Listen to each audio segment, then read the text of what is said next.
Bien, buenas noches. Ya justo me colocaron como anfitrión. Qué gusto a todos los participantes dentro de este programa que ofrece la Escuela Legal del Ecuador. Puntualmente, en esta capacitación, en función al principio de convencionalidad y su aplicación a la legislación nacional. Esto dentro del contenido del programa, en función de la formación judicial de consultor diplomático, convención en Derecho Internacional y Derecho Constitucional. Quisiera presentarme formalmente. Soy el abogado Álvaro Rojas Rodríguez, abogado en libre ejercicio de la profesión. Soy consultor externo de compañías constructoras aquí en Guayaquil y en la provincia del Oro. He sido hasta meses precedentes, fui el abogado del Consejo de Gobierno del Régimen Especial de Galápagos y fui el abogado también de la Secretaría Técnica del Gobierno del Régimen Especial de Galápagos.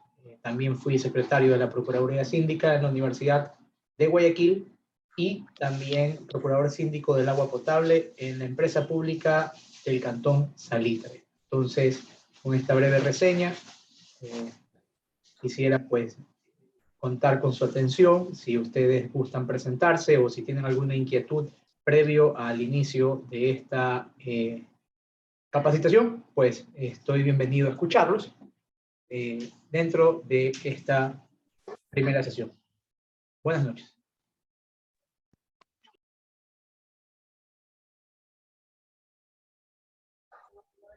Saludos, doctor. Buenas noches.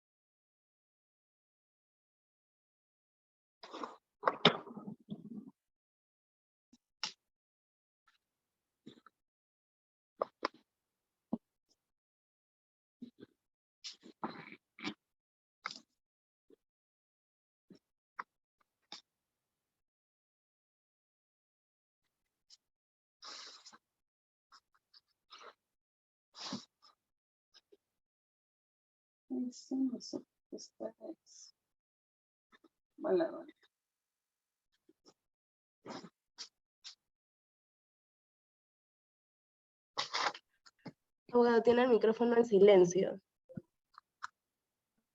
Ahí sí, perfecto. No, justo, gracias Naomi. Mencionaba que la compañera Nancy Gaona pues tenía encendido el micrófono y no sabía si quería opinar algo o si no, para que lo pueda poner en silencio y poder no interrumpir la secuencia de la clase.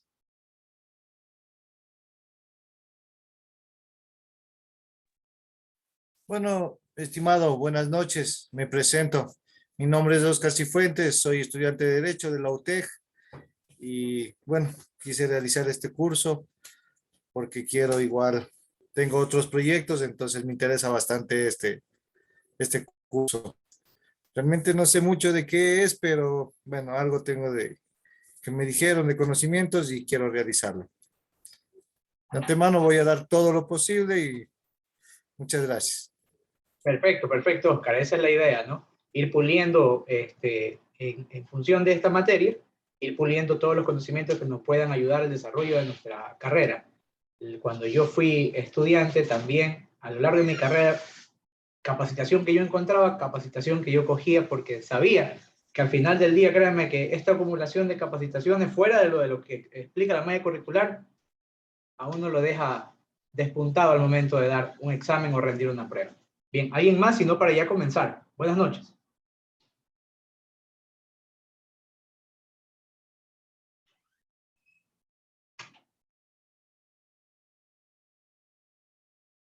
Bien, como nadie más va a comenzar a poder interactuar con nosotros, vamos a empezar la clase. Bien, el módulo que vamos a desarrollar la noche de hoy es específicamente, pues, el principio de convencionalidad y su aplicación a la legislación nacional.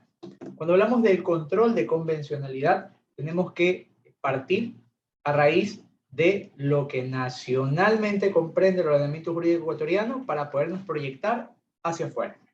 En este sentido, dentro de una perspectiva de carácter jurídica, sabemos que el Ecuador posee su estructura o columna vertebral de carácter jurídico. Esta comprende solamente el cuerpo de la Constitución ecuatoriana. La Constitución, que es un cuerpo jurídico, la Carta Magna le dicen algunos, ¿no? La norma suprema, determina cómo está organizado el Estado ecuatoriano. De manera orgánica, cuando nos referimos a las instituciones del Estado y sus dependencias, y de forma dogmática. Cuando nos referimos a la dogmática, hablamos del dogma, o sea, lo que comprende el sistema ecuatoriano normativo, que muchos tratadistas, muchos profesionales del derecho tienen cierta prolijidad en determinarlo cómo está constituido. A mérito propio, yo determino que la Constitución ecuatoriana, cuando hablamos de Constitución, nos referimos a tres cosas: a derechos, a principios y a garantías. Nada más.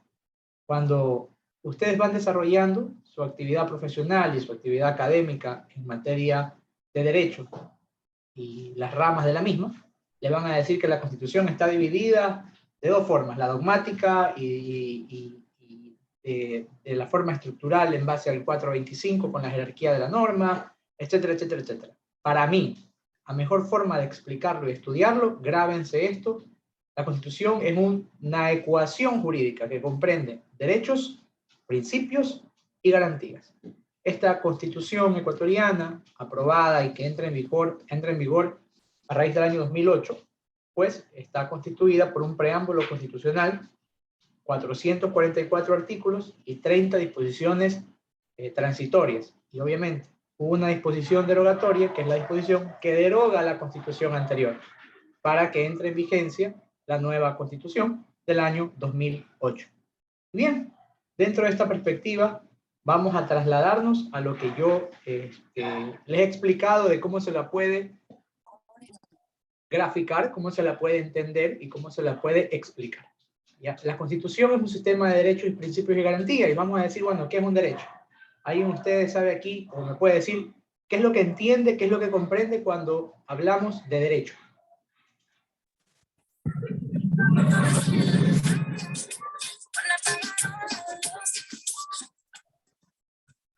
El compañero Freddy Sutuance, por favor, ponga en silencio. Al parecer está un poco fuera de la clase. ¿Alguien que pueda decirme qué es lo que entiende como derecho?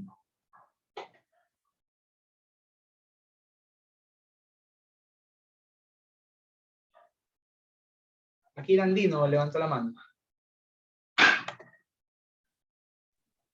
Como derecho, pues el derecho de todo ciudadano tanto a dar su opinión como a escuchar la de los demás, ¿no? Sí, es una buena conceptualización. Bien, muy bien, compañera. ¿Quiere alguien más? Un conjunto de reglas y obligaciones. Es un conjunto de reglas, sí, porque algo debe estar normado, obviamente. ¿Alguien más?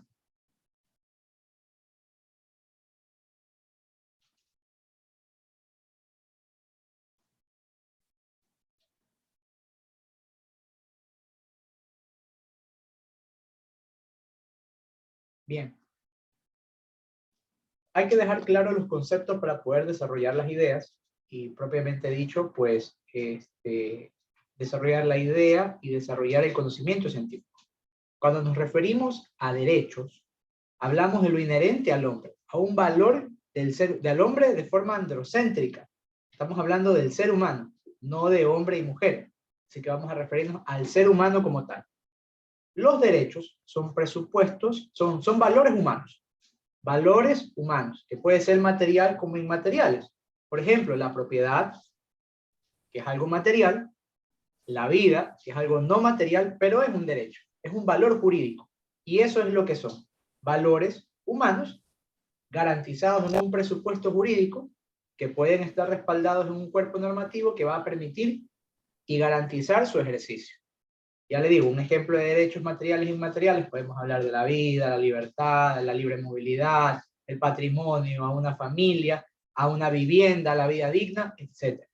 Todos estos son derechos del ser humano y que ustedes los pueden encontrar, para más grande ejemplo, dentro de la Constitución ecuatoriana, que esos son los derechos de los ciudadanos. Eso en primera instancia. Entendemos qué son los derechos, son valores humanos elevados a un presupuesto jurídico para el ejercicio del ser humano. Una vez que quedamos claros en eso, no confundir lo que es los derechos con la ley. La ley es muy claro y es de un carácter normativo y legalista. Lo encontramos en el Código Civil. El Código Civil determina que la ley es una declaración de la voluntad soberana que, manifestada de forma prescrita por la Constitución, manda, prohíbe o permite. Eso es la ley. No confundamos ley con derecho. ¿De acuerdo? Bien.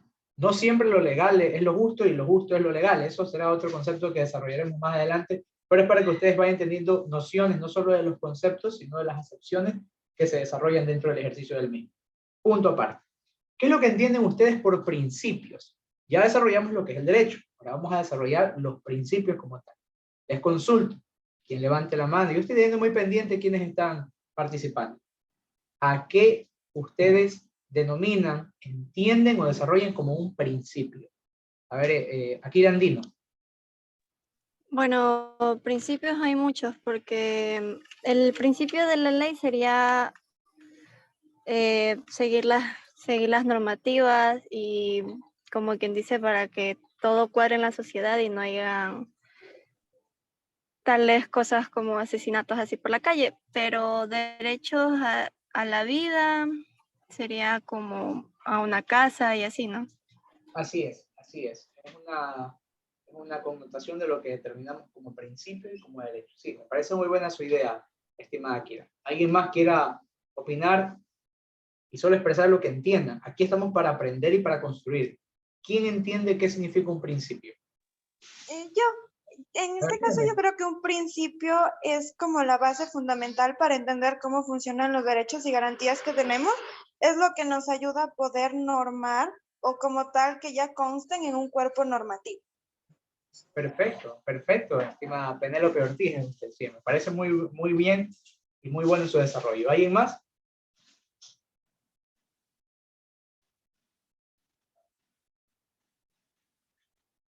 ¿Alguien más aparte de la compañera Penélope Ortiz?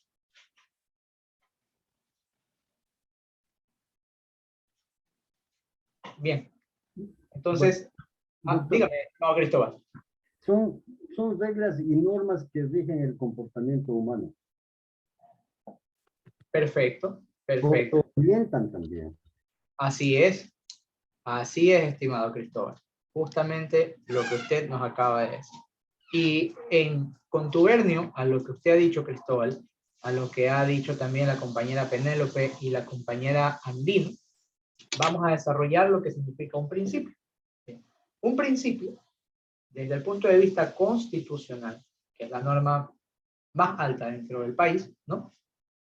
Sabemos que los principios son mecanismos éticos, son mecanismos de ampliación y ejercicio de los derechos, ¿ya? Los principios, valga la redundancia, valga la aplicación, es lo que les voy a decir. El principio es el camino para el ejercicio de los derechos. No puedes ejercer un derecho propiamente dicho sin la aplicación de un principio, y ya vamos a desarrollarlo. ¿Por qué? Tengan en clara la primera idea. A nivel constitucional, yo estoy, justamente terminé mi especialidad en Derecho Constitucional.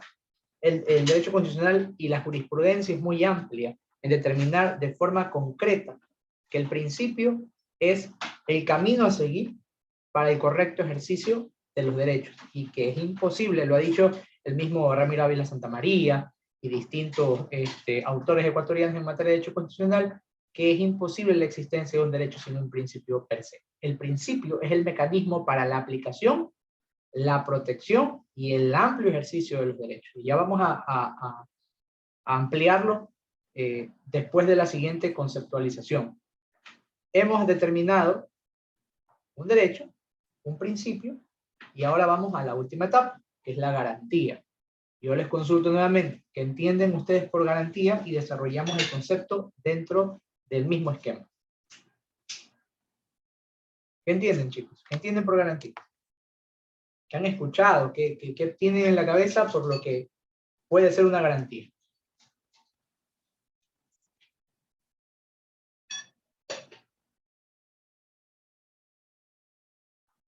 Naomi, escucho. Podríamos decir que la garantía es un compromiso exigible que está reconocido por las normas jurídicas. Bien, sí, por supuesto. Exigible, reconocido, que tiene un respaldo en un cuerpo legal vigente, por supuesto. ¿Alguien más?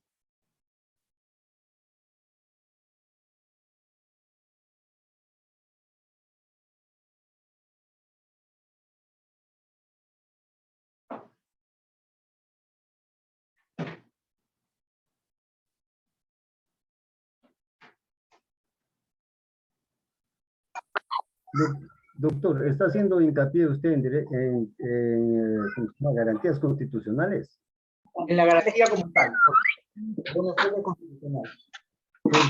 Porque si hablamos de garantías constitucionales, tenemos ahí el habeas corpus, tenemos la acción de protección, todos ellos son principios.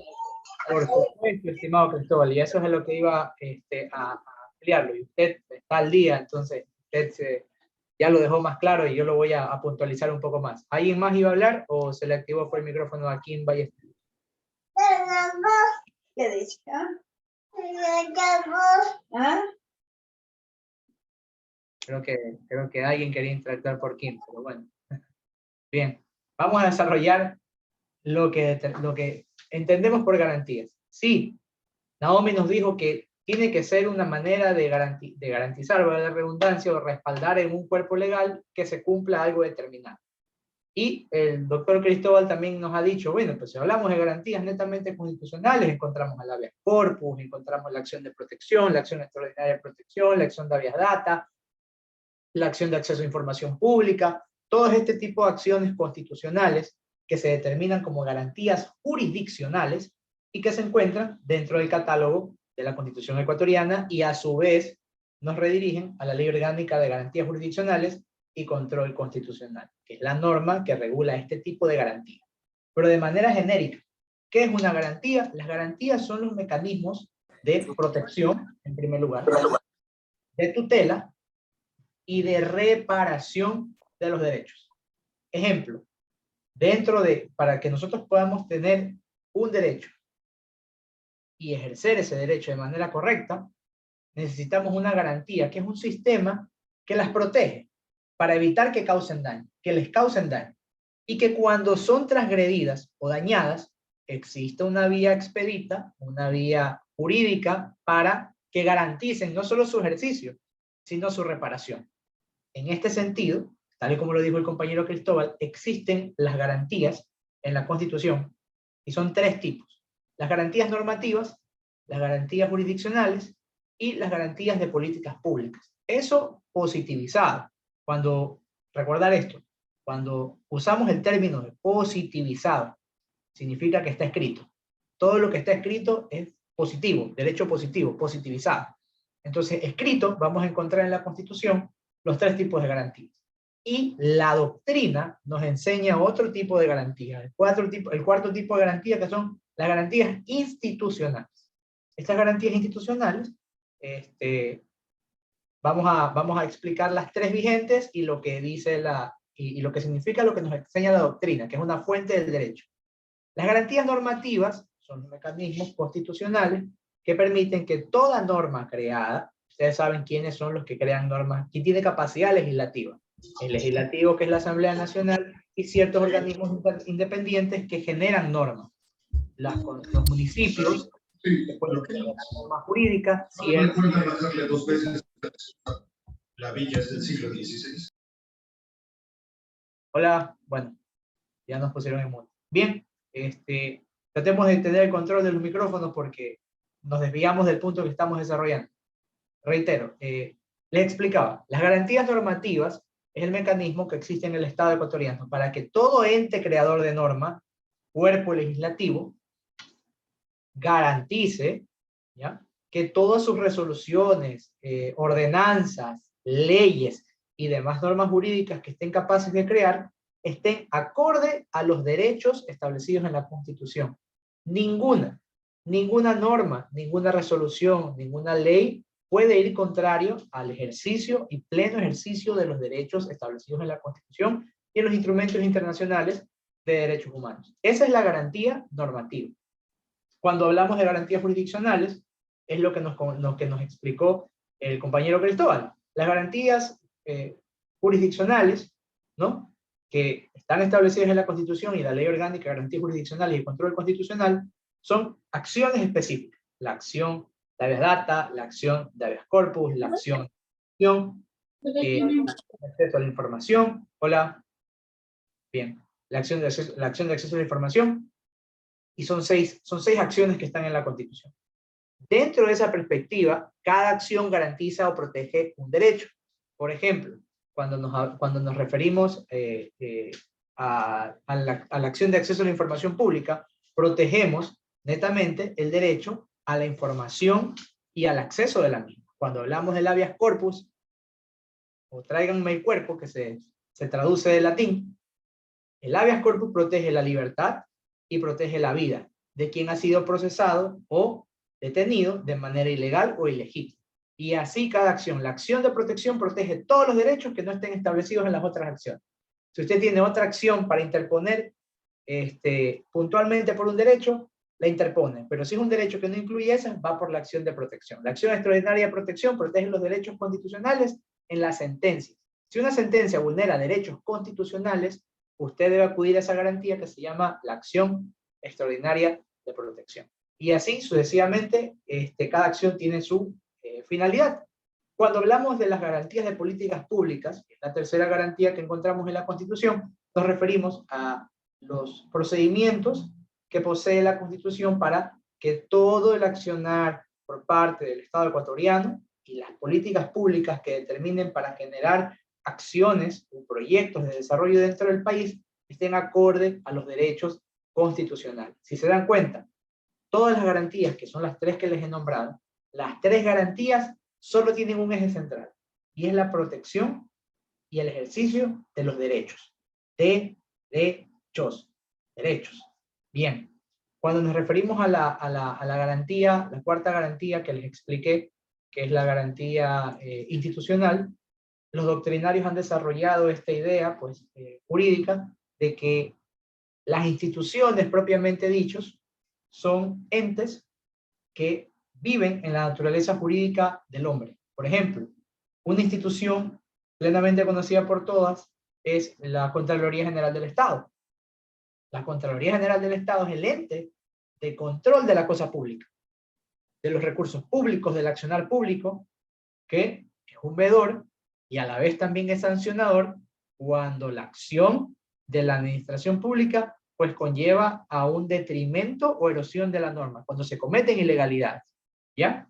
Entonces, estas instituciones que tienen, representantes legales, tienen máximas autoridades, procuradores, directores, ministros, este tipo de instituciones, tiene como institución, en su institucionalidad, el deber de proteger los derechos constitucionales de los ciudadanos. Cuando nos referimos, propiamente dicho, a la Contraloría, hablamos del derecho de que la cosa pública pueda ser, por decirlo de una forma explicativa, meramente explicativa y sencilla, controlada, supervisada, ¿ya? Que rinda cuentas de qué es lo que se está haciendo. Cuando hablamos del Ministerio de Trabajo o el Ministerio de Relaciones Laborales en su tiempo, nos referimos a que es una garantía institucional que esa institución adecue su funcionamiento en protección de ese derecho constitucional, que es el derecho al trabajo. y así sucesivamente. Eso lo explican los doctrinarios. Ustedes no lo encuentran en la Constitución, pero quienes han desarrollado pues, el estudio de esta rama tienen ese plus y dicen no. Jurídicamente, las garantías institucionales existen, esta es su forma de desarrollarse y esto es lo que podemos opinar. Siempre es bueno, además de lo que encuentren en los cuerpos legales vigentes, ver más allá de lo que dicen los estudiosos del tema. Dígame, compañera Mayuri Sánchez, ¿quiere compartirnos algo? Levantó la mano. Sí, buenas noches. Lo que yo quiero preguntarle es, por ejemplo, si usted nos puede decir igual con todo lo que usted está diciendo, pero con los códigos, para poder saber, ir anotando. Claro, por supuesto. Justamente cuando me refiero a las garantías. Ya sé, las garantías. Sí, las garantías constitucionales. Se encuentra, les mencioné, en la Constitución ecuatoriana y en la Ley Orgánica de Garantías Jurisdiccionales y Control Constitucional. ¿Ya? Anoten, Ley Orgánica de Garantías Jurisdiccionales y Control Constitucional. Y si ustedes tienen una constitución a la mano, las garantías jurisdiccionales las van a encontrar desde el artículo 86, ¿ya? Y las garantías constitucionales como tales, en el tercer título, el título 3, desde el artículo 84. ¿De acuerdo? Bien. Gracias, licenciado. No. Encantado de la vida. Cualquier cuestión, solo levanten la mano y aquí estamos para explicar y compartir todo tipo de información. Bien. Esto es lo que podemos decir en base al sistema de derechos, principios y garantías que espero les haya quedado claro y si tienen una duda, pues háganmela saber. Por síntesis, en simplicidad podría decirlo yo. Yo podría decirles que para efectos pedagógicos, cuando nos vamos a referir a este tema de derechos, principios y garantías que tiene la Constitución, pues podemos simplificarlo de la siguiente forma. Un derecho es un vehículo. Ustedes tienen un vehículo que es ese derecho. Y para que ustedes puedan pues, usar ese derecho y ese vehículo y poderse trasladar a donde ustedes quieran ejerciendo ese derecho, necesitan un motor. Ese motor es el principio. Sin un principio no van a poder redirigir una ruta y el uso correcto de su vehículo. Entonces, cuando ustedes tienen un derecho, que es el vehículo, usan el principio, que es su motor, y que le va a permitir ejercer y trasladarse a donde ustedes quieran.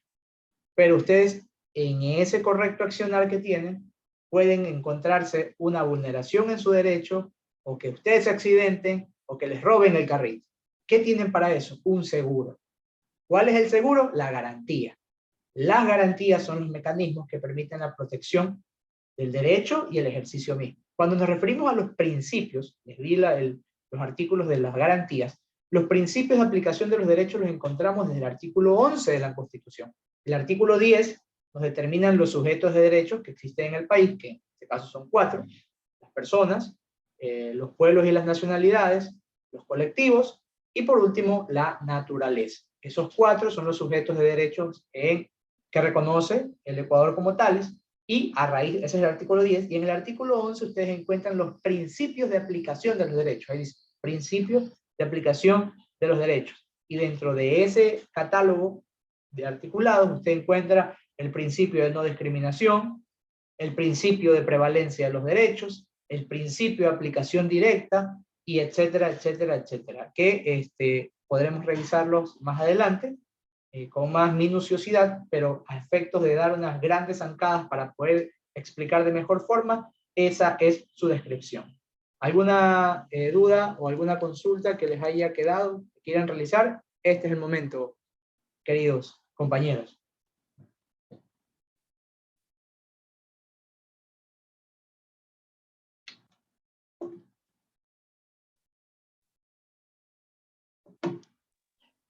No todos a la vez, por favor. ¿Todos alzaron la mano? Ok.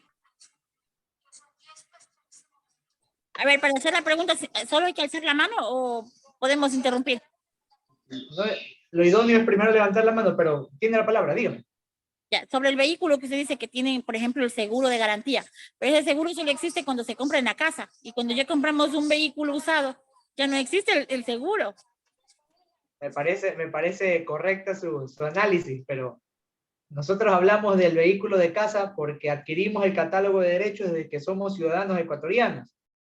Esa es su compra de casa. Usted es ecuatoriana, usted tiene su vehículo, su motor y su seguro. Esto es el derecho, el principio y la garantía. Por eso yo, a efectos de explicación, no encuentro un mejor ejemplo que ese.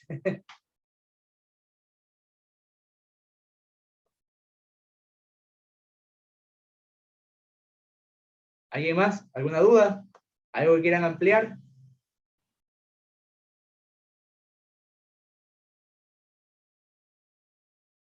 Bien. Al parecer ha quedado todo claro. Esperemos que sea esa la respuesta o la apreciación. Luego que hemos podido desarrollar qué significa un derecho, un principio y una garantía, vamos a adentrarnos mucho más en el explicativo constitucional del mismo. Dejemos el panorama claro. La Constitución es la norma suprema dentro del Estado ecuatoriano. Y sí, es verdad, prevalece por ante cualquier otra norma de carácter positiva dentro del país. Pero en este instante vamos a dar lectura a un articulado que quiero que ustedes puedan realizarlo conmigo y que voy a pedir que alguno de los que estén presentes pueda darle lectura. Si no le pueden dar lectura, si nadie se ofrece, pues vamos a escogerlo al azar sin problema alguno. ¿Ya? Y la idea aquí es participar e ir aprendiendo en conjunto.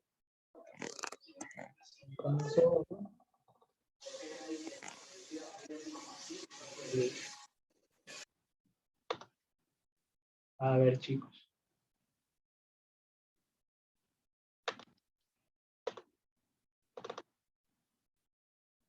Bien, ¿pueden ver que se compartió la pantalla? Chicos, ¿me confirman si pueden ver la pantalla? Sí, sí, sí. Ya, Sí se perfecto. ve. Sí, se ve perfecto. Perfecto, chicos. Ayúdenme. Necesito que alguno me ayude con la lectura del artículo 424 de la Constitución.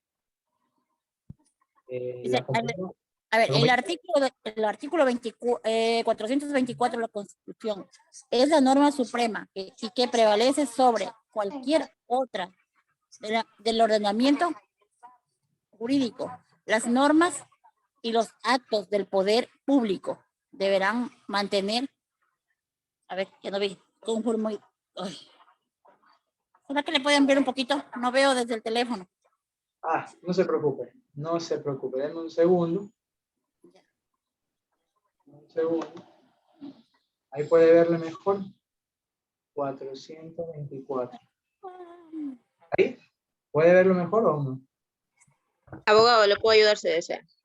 Ah, sí, por supuesto, mucho mejor. Yo soy un... Ok, dice, la Constitución es la norma suprema y prevalece sobre cualquier otra del ordenamiento jurídico. Las normas y los actos del poder público deberán mantener conformidad con las disposiciones constitucionales. En caso contrario, carecerán de eficacia jurídica. Continúa. Artículo 425 también. Continúa. La Constitución y los tratados internacionales. Ya, la Constitución y los tratados internacionales de derechos humanos ratificados por el Estado que reconozcan derechos más favorables a los contenidos en la Constitución prevalecerán sobre cualquier otra norma jurídica o acto del poder público. Bien, muchas gracias. Vamos a ponerle atención a este artículo. El artículo 424, que es el que determina la supremacía constitucional, muy claro, y dice, tal como le leyó la compañera, la Constitución es la norma suprema. Y no solo que es suprema, sino que prevalece sobre cualquier otra. Cualquier otra. Ya vamos a saber qué es lo que comprende las normas del ordenamiento jurídico. Ya. Luego dice que las normas y los actos del poder público deberán mantener conformidad con las disposiciones constitucionales. ¿Qué significa? Que todo lo que actúe la administración pública, el aparato del Estado, no puede irse en contra de lo que diga el catálogo de derechos constitucionales. Porque en caso contrario, carecerán de eficacia jurídica. Ya sabemos lo que es que carezcan de eficacia jurídica. Significa que son nulas. No van a poder ser de ejercicio o aplicación. Luego dice, la Constitución y los tratados internacionales de derechos humanos ratificados por el Estado que reconozcan derechos más favorables que los contenidos en la Constitución prevalecerán sobre otra norma jurídica o acto del poder público. Y este artículo es interesante, porque si bien es cierto el principio que dice, la norma suprema es la Constitución. Y en el siguiente párrafo, en el siguiente capítulo dice, la Constitución y los tratados internacionales ya hablan de dos cuerpos legales, ¿no? No solo la Constitución. Cuando hablamos de Constitución y tratados internacionales de derechos humanos que sean ratificados por el Estado, y si estos tratados internacionales reconocen derechos más favorables que los que están en la Constitución, ¿cuál norma vas a aplicar? Dice que prevalecerán por cualquier otra norma. O sea, en este caso, la misma Constitución dice al principio, yo soy el jefe aquí, nadie está por encima mío. Y en el mismo artículo luego dice, sí, pero si un tratado internacional ratificado por el Estado tiene mejores derechos para mí que yo mismo, pues que se aplique el tratado, no que se aplique la Constitución. ¿Ya? Entonces, si eso les quedó claro, ¿alguien más quiere decir algo? Oscar, te escucho. Sí, muy buenas noches. Una consulta. Justamente eso, un poquito de politicar aquí la situación. Justamente en ese sentido, por ejemplo, en lo que es la pirámide de Kelsen dice que está la Constitución y siguiente está lo que es los tratados internacionales. Pero yo tengo ahí una discrepancia que en muchas ocasiones he visto que, como aquí mismo lo dice, que los derechos internacionales a veces sobreponen a la Constitución, como pasó de lo que es Leonidas Issa, por ejemplo, que ahí él se fue a los derechos internacionales de nacionalidades y pueblos indígenas y él le acogieron eso más que a la Constitución. Así es. Entonces, esa era mi inquietud y mi discrepancia, que yo conversé eso así mismo en la universidad y me dijeron que no, que la Constitución es primero y segundo los derechos internacionales y eso no cambia. Yo le digo no, porque yo estuve ahí en lo que fue la audiencia de Leonidas Issa y el abogado, el doctor, dio a conocer eso, los derechos internacionales de pueblos nacionales e indígenas y fue que a él ahí inmediatamente le absolvieron. Así es.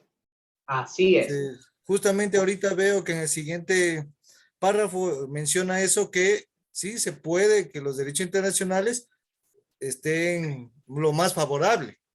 Así es, así es. Ese es el principio, justo cuando hablamos del principio. ¿Se acuerdan que les dije que el principio es el vehículo o la vía para ejercer el derecho? Ya. Ahí tú aplicas el principio que se llama el principio pro ser humano o pro persona. Significa que ese principio te permite aplicar el más favorable, pro persona, a favor de la persona. ¿Ya? Entonces tú dices, bien, Leonidas Issa es un ciudadano ecuatoriano, ¿verdad? Entonces él es un sujeto de derecho como persona. Pero tal como usted está dando el mismo testimonio, él se acogió no como ciudadano propiamente dicho, sino como parte de un pueblo o una nacionalidad.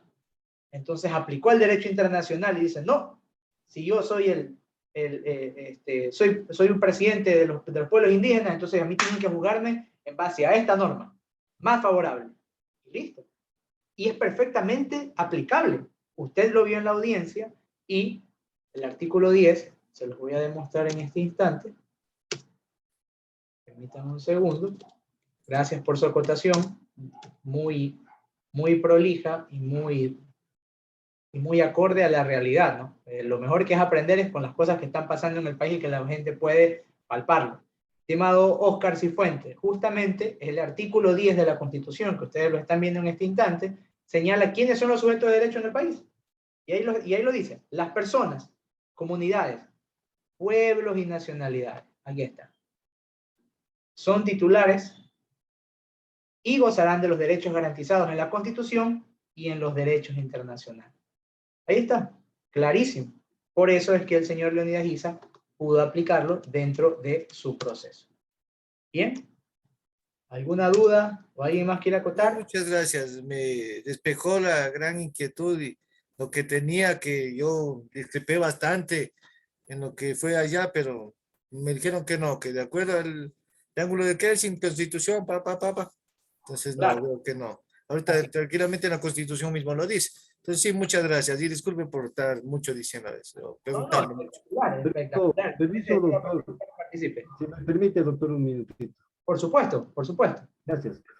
Ahora que estamos tratando justamente los tratados internacionales, lo que no debemos descuidarnos es de que para poder hacer una...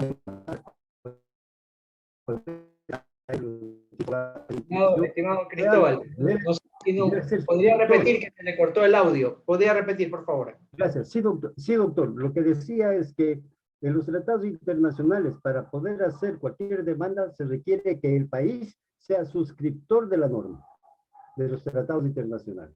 Caso contrario, no. Y nunca, donde un país es suscriptor de la norma de los tratados internacionales, prevalecerán los tratados internacionales sobre la pública. Así es, estimado Cristóbal, pero le cuento algo. Ya hay un par de fallos de la CIDH y un par de fallos aquí en el país que aplican los llamados derechos nominados, o sea, los que están escritos, y los innominados. Y aplican, dicen, este tratado internacional dice que puedo hacer esto, no lo ha ratificado el Estado, pero aplican el principio pro persona y unos jueces han fallado, les cuento. Y imagino que esos han sido, todos esos fallos han sido pues sometidos a revisión y vamos a ver cuál será el resultado. Pero le digo que en el Ecuador pasan muchas cosas y en derecho constitucional tienes ese abanico de cómo pelearlo. Obviamente, si yo soy el abogado de la parte accionante o de la parte accionada, yo voy a ver, les voy a decir sí, pero en la audiencia, apliquen el tratado como dice la Constitución, el que sea reconocido por el Estado. Si esa no es la obligación. por el Estado, no podemos aplicarlo y punto. ¿Ya? Esa es la obligación del abogado. Claro, claro, totalmente de acuerdo. En cambio, si estoy del otro lado, yo le digo, no, apliquemos los derechos indominados. Porque nos toca póngase al otro lado y hablamos. Ajá. Justamente eso. Gracias, muy buena su aportación. Bien, Oscar, ¿quieres decir otra cosa o quedó la mano levantada? Ah, ya, perfecto. Ya. ¿Quién me puede ayudar con la lectura del artículo 425? Por favor. Kim Ballesteros, usted puede leerlo. Claro que sí. Dice, el orden jerárquico de aplicación de las normas será la siguiente. La Constitución, los tratados y convenios internacionales, las leyes orgánicas, las leyes ordinarias, las leyes regionales y las ordenanzas distritales, los decretos y reglamentos, las ordenanzas, los acuerdos y las resoluciones y los demás actos y decisiones de los poderes públicos. En caso de conflicto entre normas de distinta jerarquía, la Corte Constitucional, las juezas y jueces, autoridades administrativas y servidoras y servidores públicos lo resolverán mediante la aplicación de la norma jerárquica superior. La jerarquía normativa considerará en lo que corresponda el principio de competencia, en especial la titularidad de las competencias exclusivas de los gobiernos autónomos descentralizados. Perfecto, estimada Kim. Este artículo 425 es muy claro y es lo que la gente, los estudiantes, determinan como la pirámide de Kelsen, ¿verdad? Lo que todos hemos escuchado como la pirámide de Kelsen. Dicho sea de paso, voy a mencionar que nosotros estudiamos mucho o aprendimos mucho desde Europa el derecho constitucional y justamente en la traducción de estos libros aprendimos del profesor Kelsen, ¿ya? Y Kelsen determinaba dentro de sus obras y en sus clases que la jerarquía normativa era más o menos como una pirámide. En la traducción exacta dice más o menos. Por eso es que los estudiantes de Kelsen, los seguidores de Kelsen, son quienes determinan la pirámide kelseniana. Pero no fue Kelsen, fueron los estudiantes desarrolladores de lo que Kelsen enseñó. Por eso cuando ellos generan la pirámide de Kelsen, Kelsen llega a las clases y les vira la pirámide y la pone al revés. Y ahí nace la teoría de la pirámide invertida o la pirámide de la irradiación de la norma, que genera la pirámide al revés y pone los derechos ya constitucionales de abajo hacia arriba que erosionan a las normas inferiores. Me explico. Con la finalidad de ampliarles ese tema y que sería bueno que lo busquen, la pirámide de la irradiación de la norma. de Kelsen hay muchas cosas, sería muy bueno que lo estudien. Derecho constitucional es muy lindo porque uno sigue aprendiendo todos los días. Bien, en este sentido, a efectos de explicarlo, esta pirámide de Kelsen determina justamente, ustedes ubiquen mentalmente un triángulo y dicen, en la punta está, ¿qué dice lo primero el 425? El orden jerárquico de aplicación de las normas es primero la Constitución. Segundo, los tratados y convenios internacionales. Tercero, las leyes orgánicas.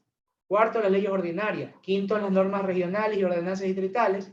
Los decretos y reglamentos, las ordenanzas, los acuerdos y las resoluciones. Y por último, y los demás actos y decisiones de poder público. Entonces, ustedes dirán, ¿cuál es la necesidad? Pues de poner un catálogo en jerarquía. Porque va a llegar el momento en el que ustedes, como ciudadanos o como abogados, les va a tocar defender o representar casos en donde una norma superior entra en conflicto con una norma inferior. Entonces, tienes que aplicar cuando dos normas se chocan. ¿Cuál vas a aplicar? Pues si esta dice que hagamos esto y la de acá que hagamos lo contrario, ¿cuál va a prevalecer? Entonces, ahí aplicas el artículo 425 cuando hablamos netamente de legalidad. ¿Y por qué les digo legalidad?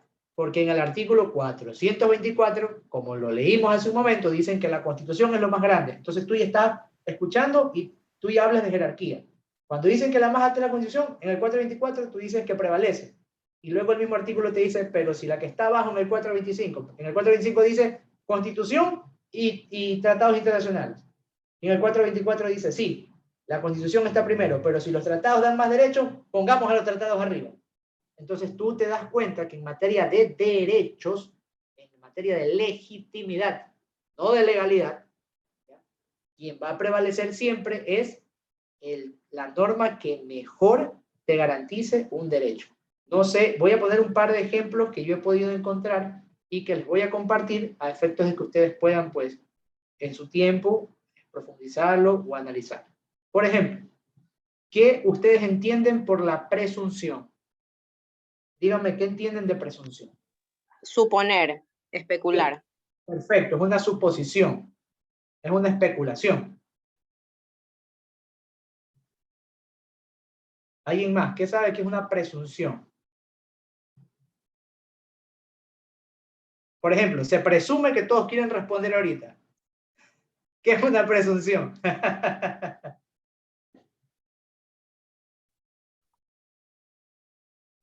Una interpretación, tal vez. Presunción, no mentira. Ya, más o menos, abogado Cristóbal, más o menos. Óscar. Una interpretación, tal vez. Una interpretación. Perfecto. Jurídicamente la presunción es tomar algo como real, que no puede ser real, pero se presume, se supone que sí. Y esa suposición jurídicamente vale para fundamentar un derecho. Eso es una presunción. Entonces, algo que puede ser, puede que no sea, porque se desconoce, pero esa aceptación tácita nos sirve para fundamentar algo. Por ejemplo, yo me subo a mi vehículo, me tomo unos tragos, me choco y me bajo del carro. Y me quedo abajo parado. Justo ese caso lo vi hoy. El que quiera, pásame por correo y le paso la sentencia. Me paro abajo del carro. Me quedo ahí. Llega el vigilante, me hace el alcotest, el psicosomático. Voy a la audiencia y lo único que tiene el vigilante es la foto mía abajo del vehículo. ¿Eso constituye prueba de que yo estuve conduciendo el vehículo? No. A mí me encontraron afuera del vehículo. Yo no soy el conductor. Entonces, Ahí aplica el principio de presunción, entonces. Presunción de inocencia dice, puede que yo sea culpable. Pero también podría, abogado, también podría aplicar la presunción de culpabilidad, pues.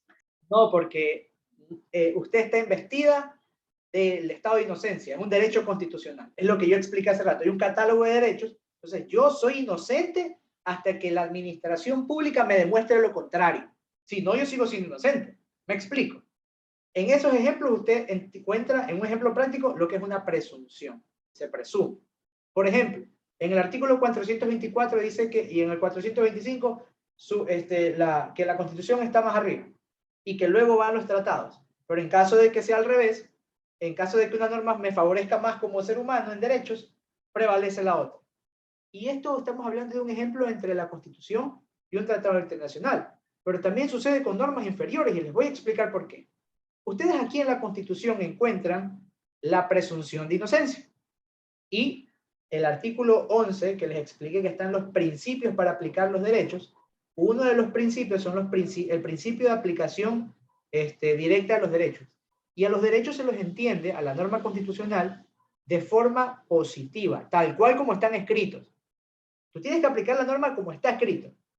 La Constitución dice que se garantiza, que se presume el estado de inocencia. La Constitución me está diciendo que yo soy inocente, pero usan el calificativo jurídico de presunción. Entonces yo presumiblemente soy inocente.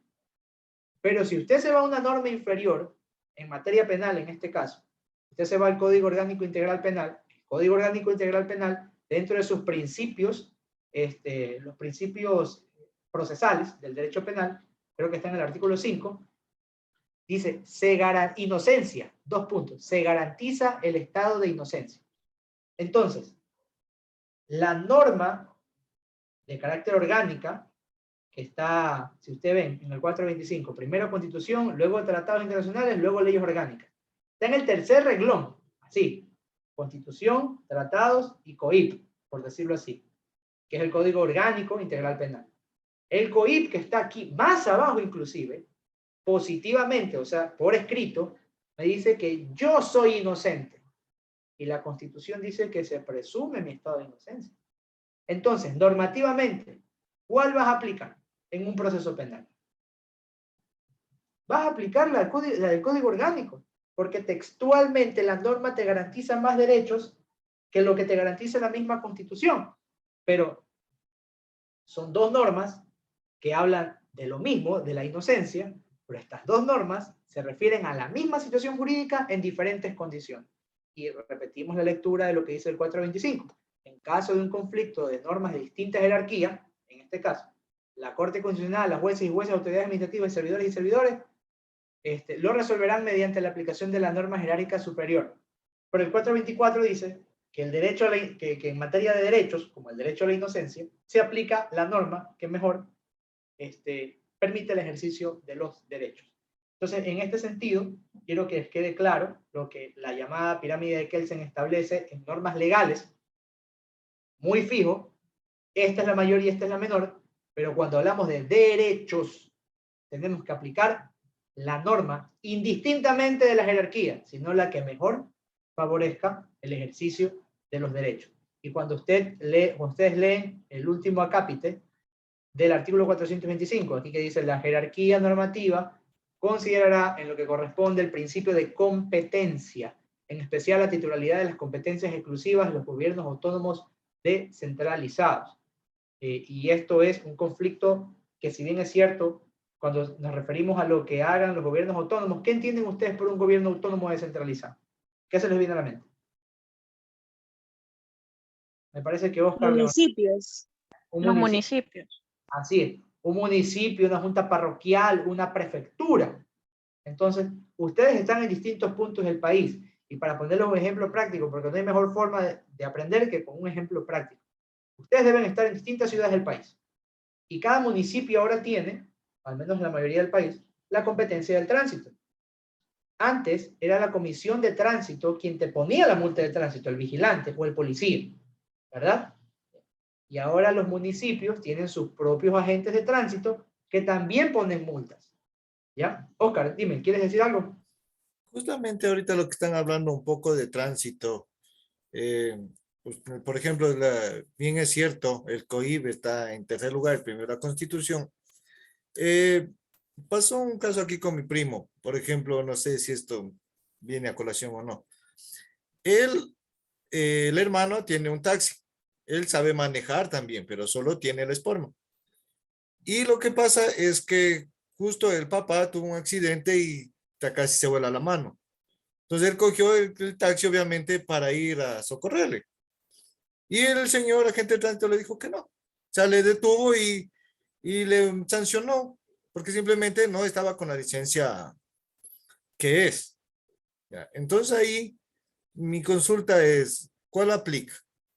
Porque según la Constitución tiene que, principalmente predomina ahí lo que es la vida. La vida y el estado de salud, por supuesto. Eso. Pero por eso le digo, por eso existen los mecanismos jurídicos para hacerlo. Yo, y perdón que tenga que hablar de esto, porque yo hago mucho tema de tránsito y el que le sirva, pues tome nota. Cuando sucede un incidente de tránsito, los agentes de tránsito nunca, escúchenme bien, nunca, y quisiera equivocarme, pero de todos los casos que he conocido, nunca he escuchado o he conocido que digan, ¿usted venía a exceso de velocidad? Sí, ¿por qué? Tengo a mi mamá enferma, tiene cáncer, tiene COVID, está mal, voy a llevar los medicamentos. Tiene razón, el derecho a la salud está primero, aquí está, tenga. No, eso no va a pasar nunca.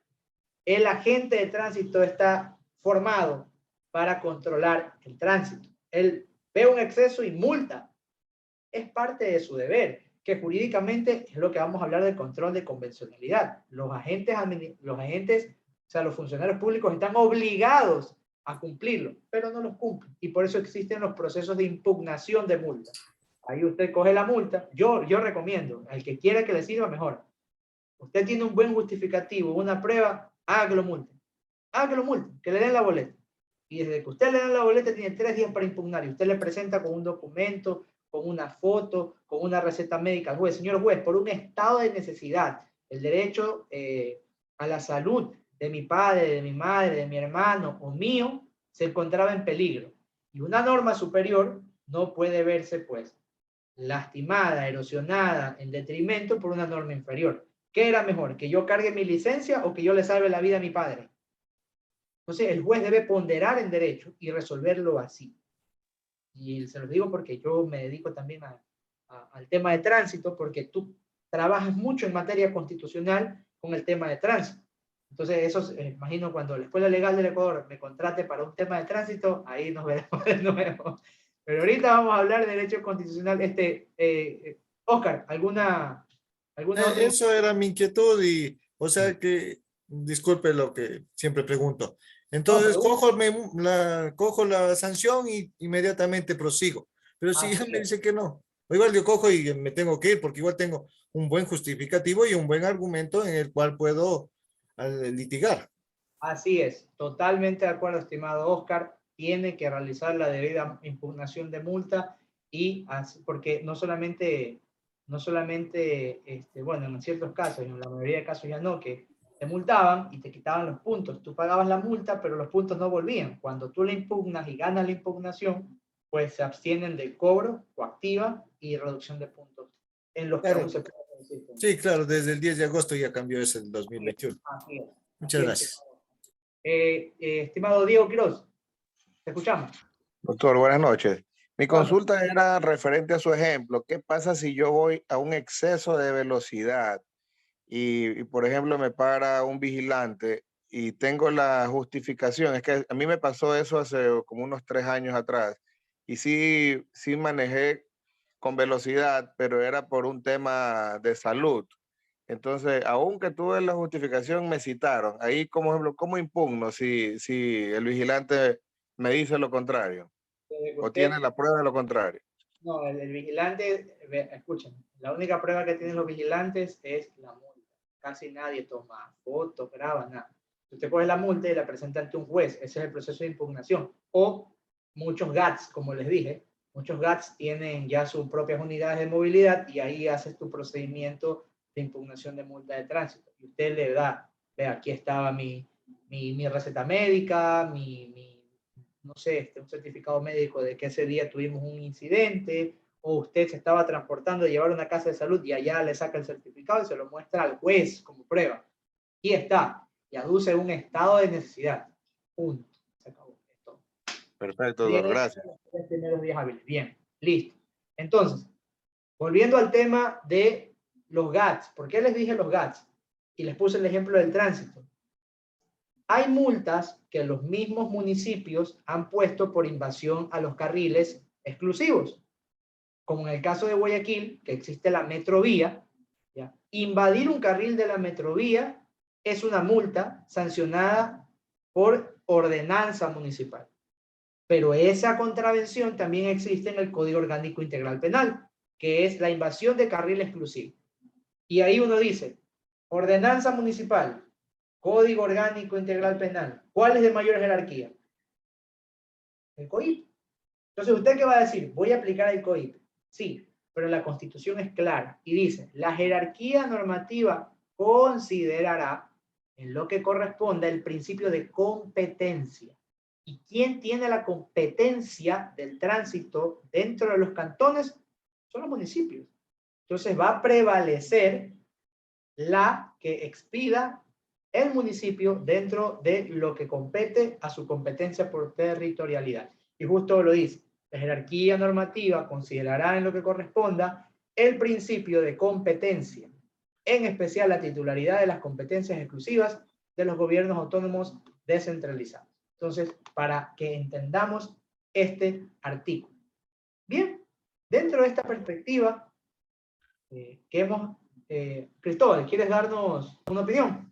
Sí, doctor, muchas gracias. Claro.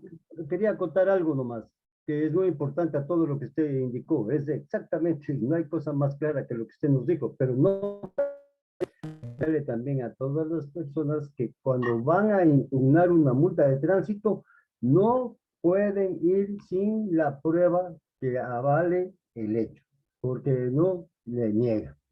Así es. Gracias. Así es, pero le digo, depende también, porque como yo he estado en una audiencia y les cuento, muchos ya ejercerán la profesión y les cuento este tip que me pasó a mí. Llegué a la audiencia porque el cliente me dijo, abogado, tengo audiencia de impugnación el día de hoy. No preparé la impugnación yo. Ese día era la audiencia. Yo llegué a la audiencia y no tenía prueba. No tenía nada. Entonces, cuando yo reviso el expediente, le digo al secretario, permítame el expediente para revisarlo. Veo que tampoco el vigilante había presentado más que la boleta de la multa de tránsito, la citación. Entonces, cuando se da la audiencia, yo le digo al juez, el juez me pregunta, ¿cuál es la prueba? Y yo le digo, ¿cuál prueba? Yo soy inocente, usted pruébeme que yo cometí la infracción. No tuvo prueba y le gané la impugnación. Entonces, ese es un tip y gaje del oficio para que cuando ya vayan a ejercer, lo hagan y cobren bien. Bien. Doctor, yo le llevé al juez ¿cómo se llama? La fotografía de cómo fue la situación que me pasó. Creo a la gente de tránsito. Tiene la razón, va preso. Me cobraron la multa. Y como no era todavía abogado, fui con un amigo abogado y me tocó pagarle a él también. Pero tenía la razón, yo le presenté documentos. Lo que me tocaba a mí, si quería complicarme un poco la vida, era presentar una queja.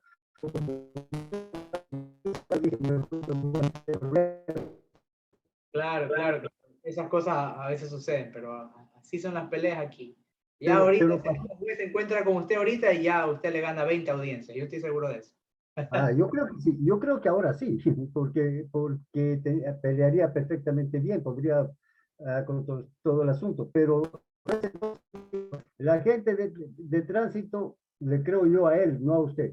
Pero obviamente yo no era abogado todavía, pero sí le dije que era estudiante y por eso me abrochó, creo. Claro, no podía ganarle un estudiante. Ahí los jueces son así, a veces se ponen un poco ariscos. Sí, yo creo lo que usted me dice, doctor. Pero sigamos, muchas gracias. De acuerdo.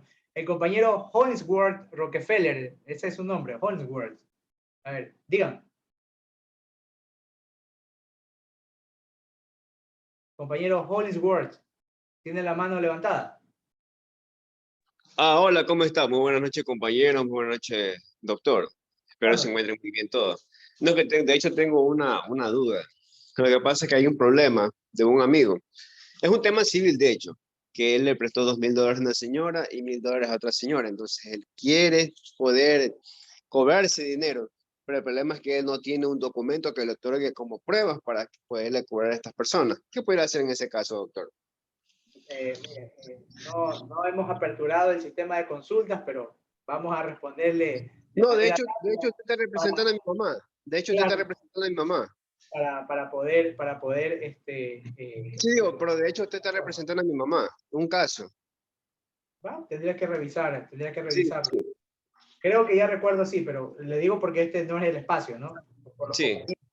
Para sí, hacer claro. de zancadas, yo he podido palpar procedimientos monitorios, que es donde ustedes pueden cobrar ciertos valores siempre que se cumple el requisito, e inclusive pude palpar un proceso y revisarlo de que por parte de una aceptación tácita de la deuda vía correo electrónico, de forma telemática, hay un trámite en notarías que se llama desmaterialización. Se desmaterializa el correo o el chat donde le aparece el número de teléfono personal y usted busca un certificado de que esa línea le pertenece a tal ciudadano, donde él acepte que le debe un valor y usted presenta la vía monitoria que el COGEP claramente determina que es donde se plasme una deuda. Es clarísimo el código orgánico. ¿Usted cree que él puede grabar a esa persona que tenga una conversación con No dicha grabar, persona? digo que tengan una conversación donde ambos participan y él pueda dar una aceptación tácita del proceso. Bien, ¿alguien más que podamos conversar del tema? Muchas gracias, doctor. No, encantado de la vida. Abogada Jimena Flores, Rosa Jimena Flores. Hola, ¿cómo está? Muy buenas noches. Qué gusto, doctora. Buenas noches.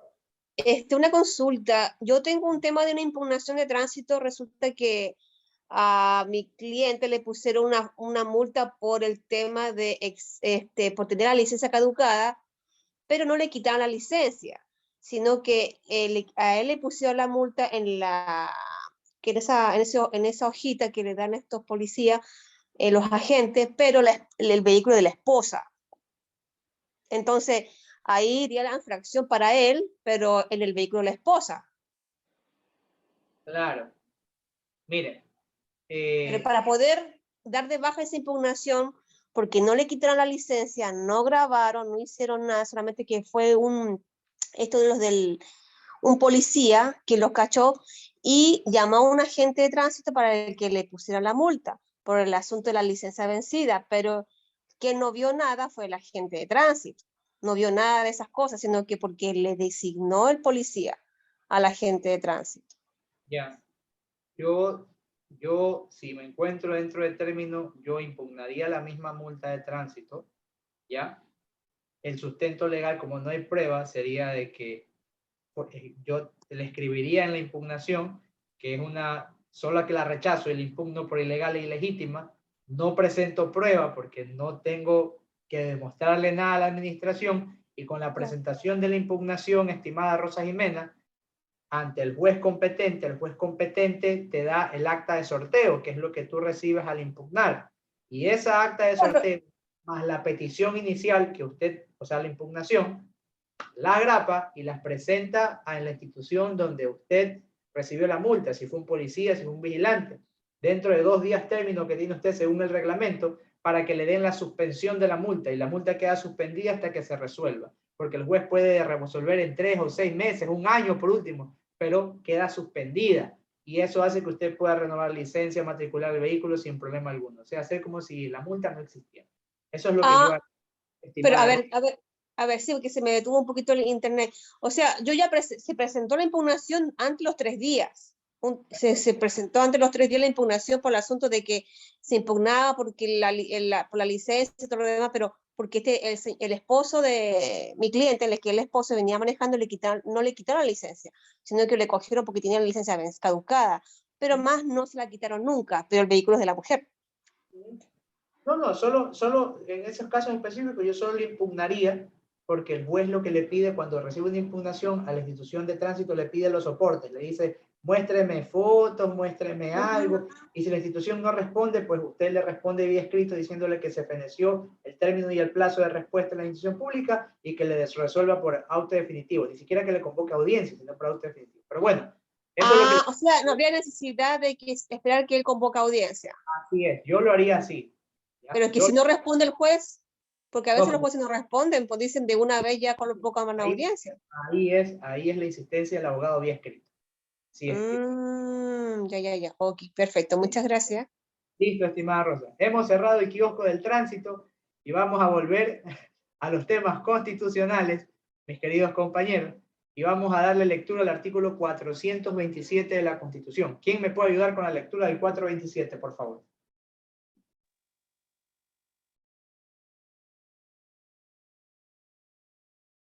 Compañera Ballesteros, adelante. Las normas constitucionales se interpretarán por el tenor literal que más se ajuste a la Constitución en su integralidad. En caso de duda, se interpretarán en el sentido que más favorezca a la plena vigencia de los derechos y que mejor respete la voluntad del constituyente y de acuerdo con los principios generales de la interpretación constitucional. Gracias, estimada compañera Ballesteros. Bien, el artículo 427 es muy claro y resume lo que hemos compartido desde el artículo 424, 425 y 426. ¿Qué es lo que dice el 427? Las normas constitucionales se interpretan al tenor literal de lo que más se ajuste a la Constitución. Si el artículo dice eso, eso se cumple. No lo que yo piense, eso se cumple. Porque nadie puede interpretar la norma constitucional, sino solamente una institución, que ya lo vamos a explicar. Y luego lo dice, en caso de duda, se interpretará en el sentido que más favorezca la plena vigencia de los derechos y que mejor respete la voluntad del constituyente y de acuerdo con los principios generales de la interpretación constitucional. Bien, estimados compañeros, esto es muy taxativo y expedito, podría decirle yo. ¿Y por qué lo voy a decir?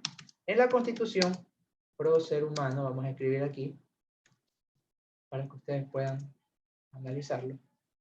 El artículo 417. En materia de lo que abarca este módulo, que es el derecho internacional y la diplomacia, cuando hablamos de derecho internacional, el artículo 417 explica lo siguiente, y era necesario que ustedes, para poder llegar a lo que determina los tratados internacionales y lo que es una norma de carácter internacional, tengan muy claro el esquema nacional, puertas adentro. ¿Qué es los derechos? ¿Qué son los principios? ¿Qué son las garantías? ¿Cómo la vamos a jerarquizar? ¿Cómo vamos a estructurarla? Ahora que lo tienen claro, vamos a ir a los tratados internacionales. El artículo 417 dice lo que nos mencionó el abogado Cristóbal. Los tratados internacionales ratificados por el Ecuador se sujetarán a lo establecido en la Constitución. En el caso de los tratados y otros instrumentos internacionales de derechos humanos, se aplicarán los principios pro ser humano, de no restricción de derechos, de aplicabilidad directa y de cláusula abierta establecidos en la Constitución. Y ahí uno dice, bien, la Constitución, la norma constitucional se aplica de forma íntegra, al tenor literal, o sea, lo que se lee, lo que es. ¿Ya? Y el artículo 417 dice, en el caso de los tratados y otros instrumentos internacionales de derechos humanos, no dice más, sino dice, se aplicarán. Entonces, si ustedes se dan cuenta, y lo dejo para su análisis constitucional y legal, de ser el caso, ¿no? Si hablamos del tenor literal, en ese párrafo no estamos leyendo un tratado o instrumento ratificado por el Ecuador. No, porque hay un punto aparte. Leo de nuevo el artículo. Los tratados internacionales ratificados por el Ecuador se sujetarán a lo establecido en la Constitución. Ese artículo me está diciendo que los tratados internacionales ratificados por el Ecuador se sujetan a lo establecido en la Constitución. No me está diciendo más. Solo me está diciendo que ese tipo de tratados se sujetan a lo que dice la Constitución. Punto. Y hay un punto ahí. Por eso les hablo por eso les explico el tenor literal. Hay un punto, y luego sigue aparte. En el caso de los tratados, usan un conector lógico, textualmente, gramaticalmente hablando, en el caso de los tratados y otros instrumentos internacionales, no especifican ratificados o no, de derechos humanos, se aplicarán los principios pro ser humano, de no restricción de derechos, de aplicabilidad directa y de cláusula abierta. Puntualmente, el principio pro ser humano, anoten este nombre que les voy a dar, que ya debe ser conocido por ustedes, es el doctor Miguel Carbonell. Es uno de los mejores constitucionalistas que tiene Latinoamérica. El doctor Miguel Carbonell es muy claro y muy prolijo en temas constitucionales. Y justamente, el doctor Miguel Carbonell, si ustedes lo buscan en YouTube, escriban principio pro ser humano o principio pro persona, y el doctor Miguel Carbonell tiene una ponencia muy buena y tiene muchas obras sobre el principio pro ser humano o pro persona. Y él explica algo que es muy técnico, ¿ya?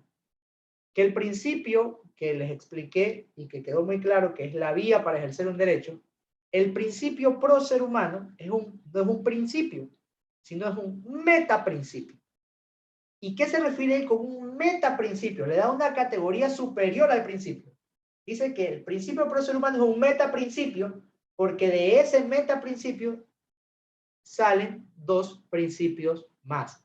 O sea, el principio se llama principio de prevalencia de la norma y el otro se llama principio de prevalencia de la interpretación. En uno prevalece la norma y en otro prevalece la interpretación. Ambos son principios que, si bien es cierto, están interrelacionados entre sí, pero son independientes. Pertenecen al principio pro persona, pero son dos figuras interdependientes. Y lo vamos a explicar por qué. El primero, que es el principio de prevalencia de la interpretación, el doctor Carbonell lo explica claramente.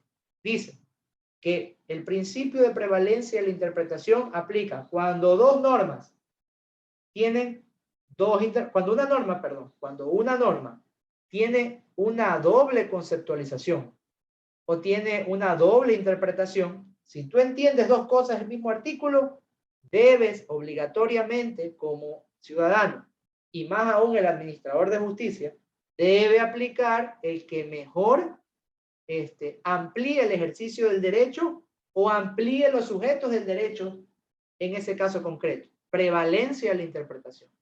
Número uno. Número dos, el segundo principio, prevalencia de la norma. Dice el doctor Carbonell que en materia de derechos constitucionales y de derecho internacional, cuando hay dos normas que se contraponen para que alguien ejerza un derecho, ¿cuál vas a aplicar? Dice el doctor Carbonell. Tienes que aplicar la que mejor o mayor favorezca al ejercicio del derecho o que multiplique los sujetos que pueden ejercer ese derecho. Básico y simple. Doctor Miguel Carbonell, principio pro persona o pro ser humano, le da la calidad de metaprincipio porque se subdivide en dos principios. El primero, principio de prevalencia de la interpretación, y el segundo es el principio de prevalencia de la norma. Eso es lo que constituye el pro ser humano o pro persona, que mucha gente lo confunde porque tiene similitud con el principio, con el indubio pro reo, ya, que es parte del principio pro persona, pero aquí no estamos hablando de un procesado penalmente, estamos hablando de un ciudadano ante cualquier conflicto de derechos nacionales o internacionales, perdón. Ya, primero. Segundo, el 417, luego que dice principio pro ser humano, menciona de no restricción de derechos. ¿Qué significa esto? Que ninguna norma inferior o superior, con la existencia de la misma o la inexistencia de aquella, puede restringir o limitar el ejercicio de un derecho. Ninguna norma. Si tú tienes un derecho asignado por de categoría constitucional o de la dignidad humana, ninguna norma, sea la jerarquía que sea, puede restringir el ejercicio de los derechos. Luego dice, principio de aplicabilidad directa. Significa que no necesitas de un reglamento, de una ley orgánica, de una ley ordinaria, de una ordenanza para poder ejercer tu derecho establecido por tu condición de ser humano. Y por supuesto, el final que dice principio de cláusula abierta. Y esto es para los que han tenido cierta inclinación al derecho constitucional. Cuando uno revisa qué constituye el principio de cláusula abierta, el principio de cláusula abierta está fundamentado en que básicamente el derecho a veces es muy simple y a la vez es profundo. Cuando usted suena en su cabeza una cláusula que está abierta, significa que usted tiene un vacío. Ese principio de cláusula abierta permite acoger dentro del cuerpo normativo vigente, en este caso en materia constitucional, normas o derechos del derecho internacional, por eso lo mencioné hace un momento, inclusive los no ratificados, porque si es ratificado, no necesitas una cláusula abierta, porque ya está ratificado.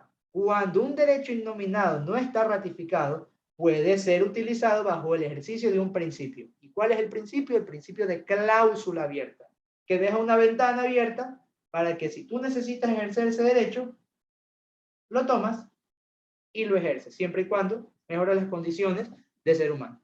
Bien, en este sentido, hemos entendido lo que determina la Constitución en su capítulo 2 a partir del artículo 417, en lo que explican como tratados internacionales. El artículo 418, pues, determina una facultad de quién es al que le corresponde suscribir y ratificar los tratados e instrumentos internacionales.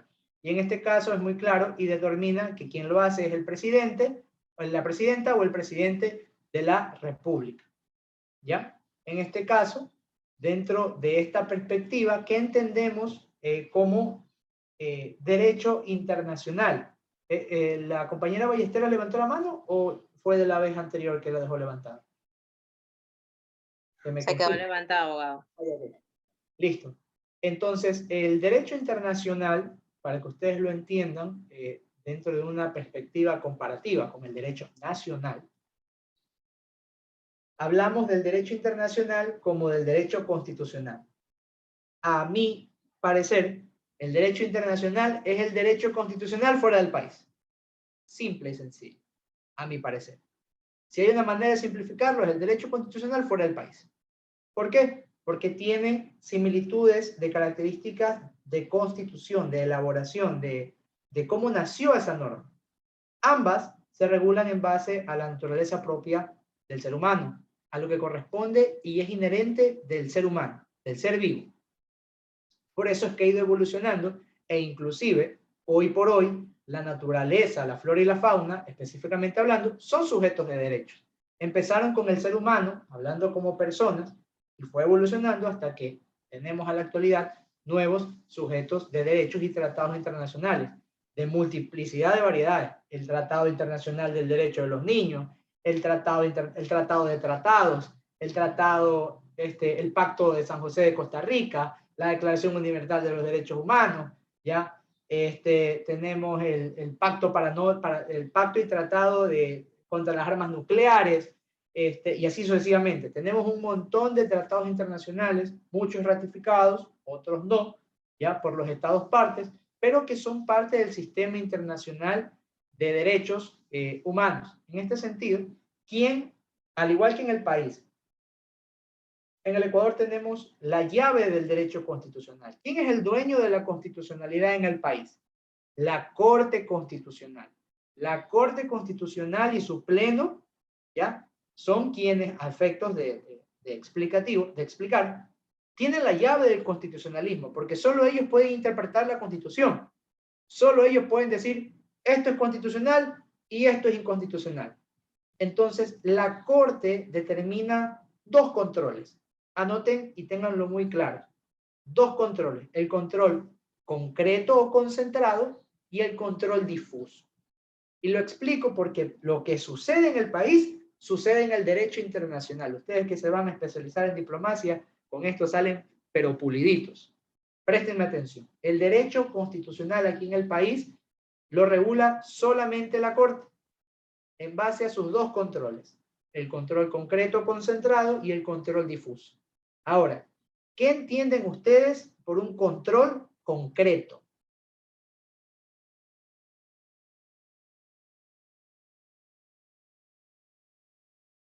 ¿Qué entienden cuando escuchan concreto o concentrado? ¿Qué entienden?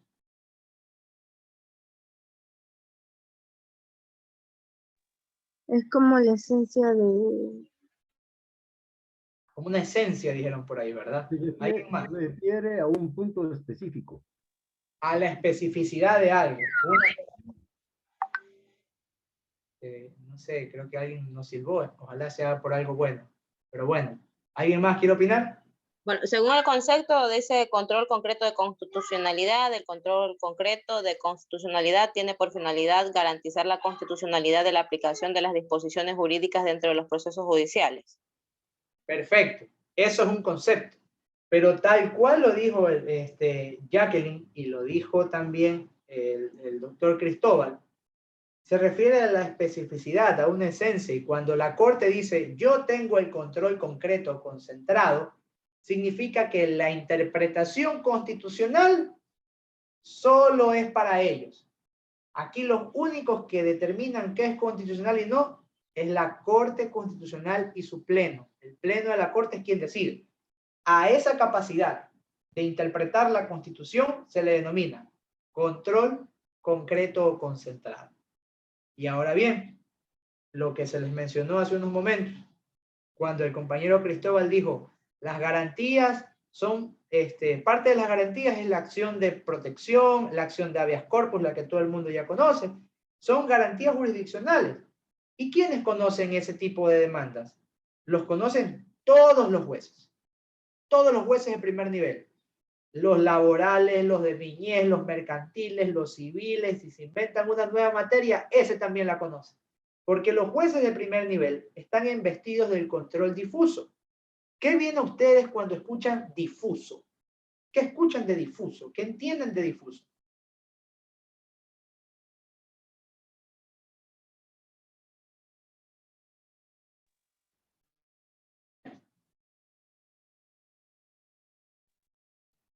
Que carece de claridad. Sí, algo así. Y ya lo voy a explicar por qué. Naomi, tienes razón en ese sentido. Ya te voy a explicar por qué. ¿Alguien más? O que no es preciso, perdón. Aplicable por más de dos, porque dice como di. Exacto. Más de uno, ¿verdad? Exacto. Va una mezcla perfecta, sí, entre lo que dijo Naomi y entre lo que dijo usted, compañera Aragón. ¿Por qué? Porque este control difuso es lo que la Corte, es su segundo control. En el primer control la Corte decía, la interpretación constitucional es mía, de nadie más, solo el Pleno. Por eso es que quien emite la jurisprudencia vinculante es el Pleno de la Corte Constitucional, en materia de derechos, y en materia de legalidad es la Corte Nacional de Justicia. Pero en este caso estamos hablando de derechos. Entonces la constitucionalidad del país es el primer control, el control concreto o concentrado en que la Corte se concentra, eso para ellos solos. Y en el segundo caso, si a mí me vulnera el municipio de la ciudad, hace un proyecto urbanístico encima de mi casa y yo vivo con 2 personas con discapacidad y ellos vienen con las maquinarias y me tumban todo porque ellos van a hacer eso y nunca vieron si yo tengo derecho a la vivienda o no, o si hay una persona de atención prioritaria, yo rápidamente interpongo una acción constitucional de protección y esa acción constitucional va a garantizar mi derecho. La Corte Constitucional se va a enterar de esa omisión o esa vulneración concreta en Guayaquil. Nunca. Entonces, la Corte difunde, por eso es difuso, lo esparce a todos los jueces de todos los cantones, de todas las parroquias que sean de primer nivel, de todas las materias, para que en el momento que existe una vulneración de derechos constitucionales, se pongan el birrete y la toga y se gradúan de jueces constitucionales. Todos los jueces de todas las materias son jueces constitucionales, porque reciben garantías jurisdiccionales, ¿ya? Ese es el segundo control que tiene la Corte Constitucional. Le delega a todos los jueces que sean jueces constitucionales para reparar los derechos de los ciudadanos. Por eso el artículo 3 de la Constitución dice que el deber más alto del Estado es respetar y hacer respetar los derechos constitucionales. Ese es el deber más alto del Estado, lo dice la misma Constitución, ¿ya? Para quedarnos claros. Lo mismo, exactamente lo mismo hace la Corte Interamericana de Derechos Humanos. Por ejemplo, a todas las sentencias de carácter vinculante que genera la Corte Constitucional, ¿ya? Son de aplicación directa por todos los jueces y las juezas del país. Usted está en una audiencia, quiere hablar sobre la seguridad jurídica y usted, para dejárselo más claro o para que lo aplique de forma concreta, le dice a la jueza, señora jueza, en legal y debida forma, como ya lo ha manifestado la Corte Constitucional en sentencia 13-14-2525-04 expresa lo siguiente: la seguridad jurídica es la aplicación de las normas claras, sencillas y expeditas. Entonces usted en este caso aplíquelo de la siguiente forma y los jueces tienen que aplicarlo de forma directa. No pueden evadir un fallo de la Corte Constitucional. De la misma forma hace el sistema internacional de derechos humanos. ¿Y por qué lo digo de esta manera? El control de convencionalidad, que es lo que vamos a tratar aquí, que era necesario explicar todo el antecedente constitucional puertas adentro para irnos puertas afuera, ¿ya? El control de convencionalidad simplemente es una herramienta de la Corte Interamericana de Derechos Humanos, del Sistema Interamericano de Derechos Humanos como tal, propiamente dicho, que es una forma en que la Corte hace que los estados partes, pues, le hagan frente o cumplan las obligaciones en cuanto a al respeto de los derechos y las garantías de los seres humanos. Ustedes sabrán que existen los pactos y los tratados internacionales y están escritos, pero ¿cómo garantizamos su cumplimiento? Más allá de lo que simplemente estén publicados y simplemente estén generados de la manera correcta, debe ejercer pues un sistema coercitivo o de control para que puedan ser respetados y aplicados. Por eso ustedes han escuchado que los procesos en base a una vulneración, un caso concreto empieza en el país, en el juicio ordinario, se van a la apelación, hay una vulneración de derechos, te vas a la acción extraordinaria de protección, vayan y una vez que agotas las vías nacionales, te vas al sistema internacional. Dices, no, voy a ir a pelear afuera, porque aquí en el Ecuador no me respetaron nada. Ese control, ese tipo de control lo hace la Corte Interamericana, lo hace la justicia internacional, sí, pero hasta esperar esas vías puede tomar muchos años este tipo de procesos, y es por eso que la Corte Interamericana establece este control de convencionalidad, que ya lo voy a explicar, para que se garantice el correcto ejercicio de los derechos establecidos a los seres humanos. Oscar, cuéntame. Eso le iba a hacer una consulta, que como dice usted, para ir ya a instancias ya mayores, o sea, afuera, se demora bastante, porque es lo que está pasando, por ejemplo, con Jorge Yunda, que él también, si está ahorita, dice que tal vez en un año o dos, recién van a resolver algo. Disculpe si me meto un poco la política, pero entonces eso es lo que no oía yo. Entonces sí es cierto eso de que puede pasar un año, 2 años, 3 años hasta que recién resuelvan. Sí, justamente es lo que es un punto muy importante a tratar, estimado Oscar. ¿Por qué? Porque la gente, es populi, es de conocimiento público que los procedimientos en las cortes internacionales, pues, lleva su capital de tiempo, porque son el único ente que recibe los procesos de todos los países. Imagínense que aquí la Corte Provincial nomás recibe los procesos de los cantones. Imagínense lo que es el que recibe el de todos los países. Entonces, sustanciar ese tipo de procesos conlleva un determinado tiempo, pero para quienes han sido sujetos a este tipo de procedimientos, pues conocen que la reparación sí es muy dura, no solamente, y todos los procesos son contra los estados, porque el estado fue el que no te garantizó la seguridad jurídica. Ahí no te vas contra quien te ocasionó el problema propiamente dicho, sino demandas al estado por no haberte reparado de forma correcta. Eso hay que puntualizarlo. Sí lleva su tiempo, y así como lleva su tiempo, lleva su reparación, pero hay mecanismos para poderlo agilitar, estimado Oscar, que por eso es muy prolijo siempre estar buscando e investigando más en los procedimientos internacionales. Escúchenme bien, un abogado que esté bien capacitado para procesos internacionales gana muy bien. La espera no es tanto, pero se gana bien, porque estos procesos bien planteados, la justicia internacional realmente es otra cosa al momento de sustanciar. Estimado Cristóbal, ¿tú ibas a decirnos algo? Sí, doctor, muchas gracias. Haciendo referencia de lo mismo. En realidad, para poder pasar a la Comisión Interamericana de Derechos Humanos, se tiene que agotar todas las instancias nacionales, esto es, hasta la Corte Constitucional. Y luego, obviamente, procede a la Comisión Interamericana. Este trámite demora aproximadamente 10 años. Y se explica por lo que usted también ya lo dijo, porque la Comisión recibe las demandas de todos los países suscriptores y van despejando, van desarrollando conforme van llegando. Entonces, 8 años para que le califiquen. Y el tiempo, obviamente, después de calificado ya no es mayor. Y ahí llega a una especie de resolución, pero sin ser una sentencia ejecutoria.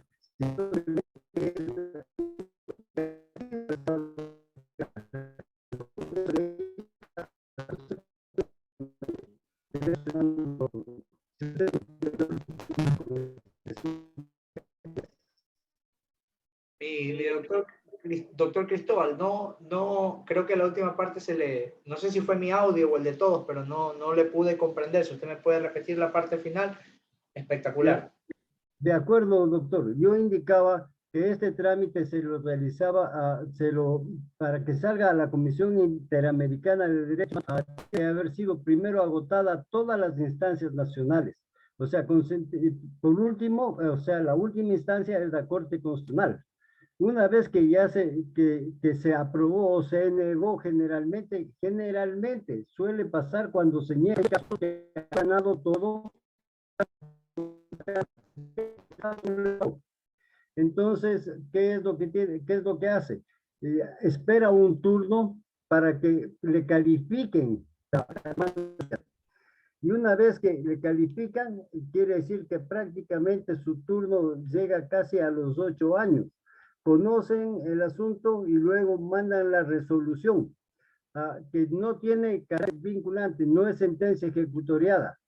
Por tanto, el gobierno puede o no cumplir, nunca cumple, porque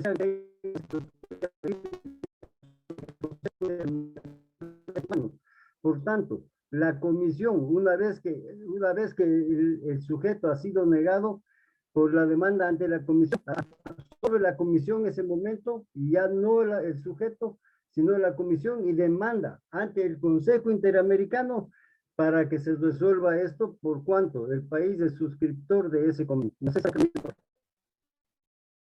Así es, estimado Cristóbal.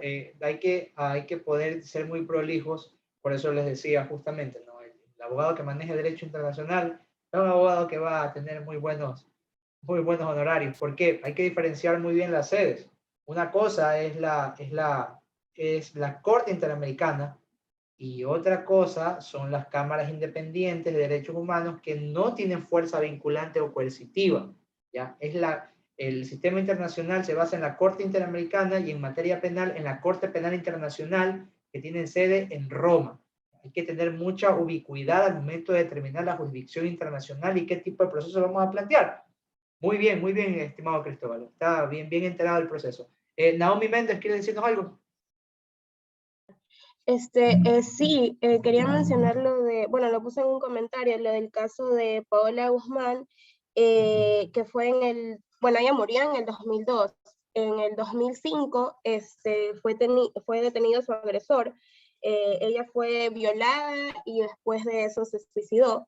Entonces, en el 2005 él fue detenido, luego él se fugó y en el 2008 prescribió la pena, la acción. Entonces, después de eso, su mamá llevó el caso con CEPAM a la Corte Interamericana de Derechos Humanos y no fue hasta el 2020, que en ese tiempo estaba Lenín Moreno, que se emitió sentencia y luego de eso pues hubieron unas disculpas, hubo reparación integral a su mamá, pero lo que ella hizo con esto fue crear el observatorio Paola Guzmán Albarracín, que trabaja en conjunto con CEPAM a favor de estas víctimas de violencia sexual y que son acosadas dentro de las instituciones educativas. Y este fue un caso muy importante en materia de derechos humanos, obviamente, no tanto para el Ecuador, porque la responsabilidad recayó sobre el Estado.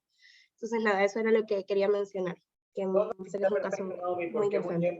Un ejemplo vigente, ¿no? Contemporáneo, y que determina lo que se ha explicado. Por ejemplo, si bien es cierto, hubo una omisión por parte de las instituciones en el procedimiento ordinario, tanto tú lo mencionaste que inclusive prescribió la pena propiamente dicha, pero el proceso ya de la víctima o la presunta víctima no es contra el agresor, sino es contra el Estado ecuatoriano, por no cumplir con todo el sistema de normas que hemos mencionado aquí, con las garantías que hemos mencionado aquí, que debió haber sido asistida por todo el aparato del Estado en prelación, jerarquización de la norma y prevalencia de sus derechos como ser humano, y que por esa consecuencia negativa, pues es responsable el Estado y tiene no solamente que dar cara, sino que reparar.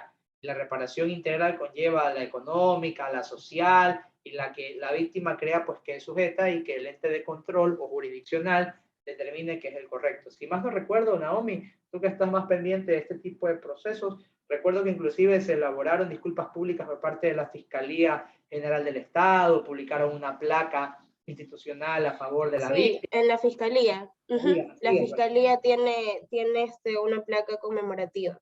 Así es. Justamente las medidas de reparación integral abarcan muchas cosas, entre estas las simbólicas y las de reparación de carácter integral, que es lo que busca el sistema interamericano. Si bien es cierto, es demorado, pero porque se imaginarán que este montón de casos concretos de los distintos países, por la irresponsabilidad de los estados partes en llevar a este tipo de procesos, hacen que los reciba la justicia internacional, y la justicia internacional, pues bueno, va resolviendo en base a la agenda que va llegando. Por eso toma ese tiempo, pero de que reparan, reparan. ¿Ibas a decir algo más, Naomi? Sí, que también el 14 de agosto se reconoció como el Día Internacional de la Lucha contra la Violencia Sexual y los derechos sexuales y reproductivos. O sea, eso fue entre las medidas que se tomaron, obviamente. Ajá. Ahí el alcance de la justicia internacional en este sentido, ¿no? Tal como ya lo explicamos, gracias, Naomi, muy bien, espectacular tu aportación. Tal como ya lo explicamos minutos atrás, la convencionalidad es este control que es muy similar, o para mí es al 99% exacto, al control constitucional, pero en este caso es como trasladar los controles constitucionales que explicamos aquí y lanzarlos al derecho internacional. ¿Por qué? Porque en el derecho internacional tenemos norma de derechos, que son los tratados, los cuerpos normativos. Y lo mismo hace la Corte. La Corte dice, la interpretación y el conocimiento de las acciones vulneradoras de derechos en el ámbito fuera de las competencias de cada país, lo tengo yo. Eso es la Corte. ¿Ya? Yo los resuelvo. Yo emito los fallos, la jurisprudencia, ¿ya? Los fallos interpretativos, los criterios de interpretación, porque tiene muchas herramientas la Corte, no solamente la sentencia, ¿ya?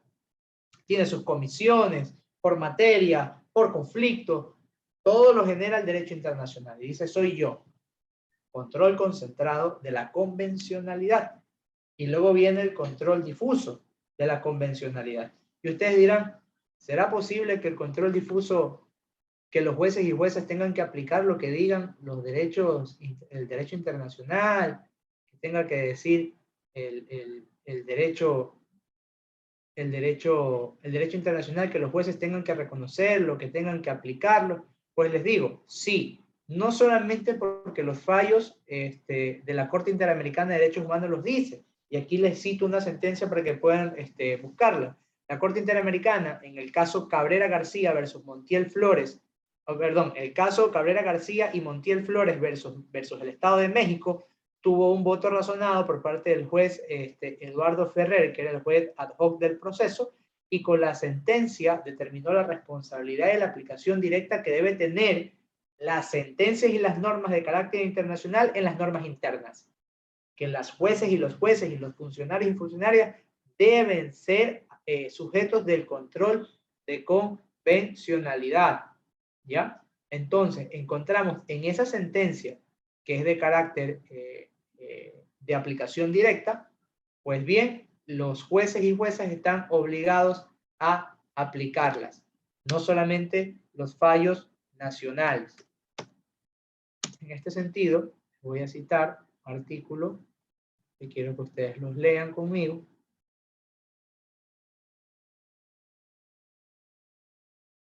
Aquí está, el artículo 426. ¿Quién puede ayudarme a dar lectura del artículo 426?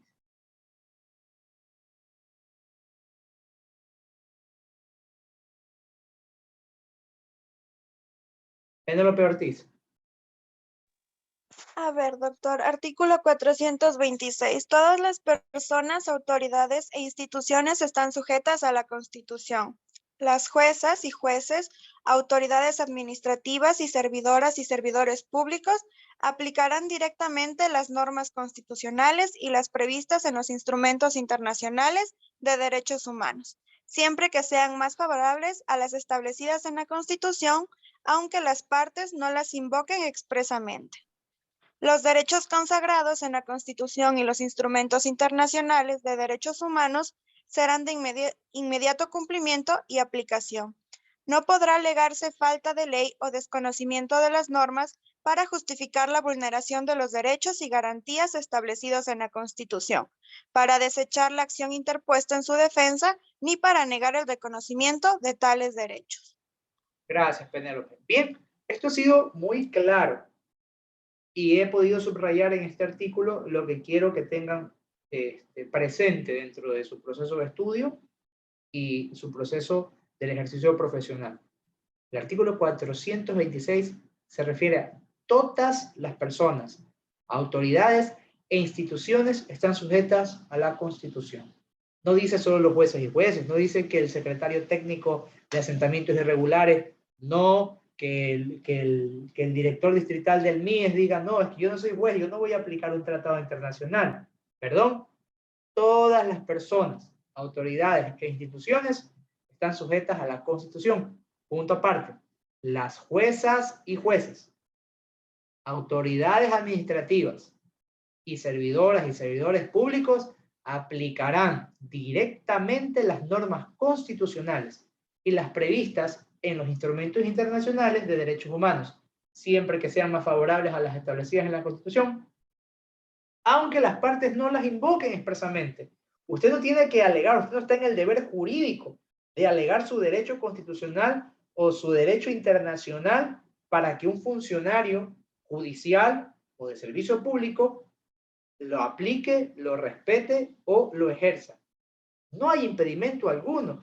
Y recuerden que esto va muy acorde a los principios de aplicación. Esto es un derecho. Y el principio de aplicación directa, de no restricción, de prócer humano, lo dicen. La Constitución es un camino hermoso, es un lugar lindo vivir en la Constitución. Por eso hay que aplicarla. Porque lastimosamente existen muchos servidores administrativos judiciales que la desconocen. Y me ha tocado a mí en audiencias decirle, señora jueza, por favor, solamente a efectos de explicárselo, que el señor secretario o la señora secretaria dé lectura del artículo 426 de la Constitución. Se lo cuando leen, señora jueza, yo no me estoy inventando, aplique la norma directamente, usted no puede dejar de hacerlo.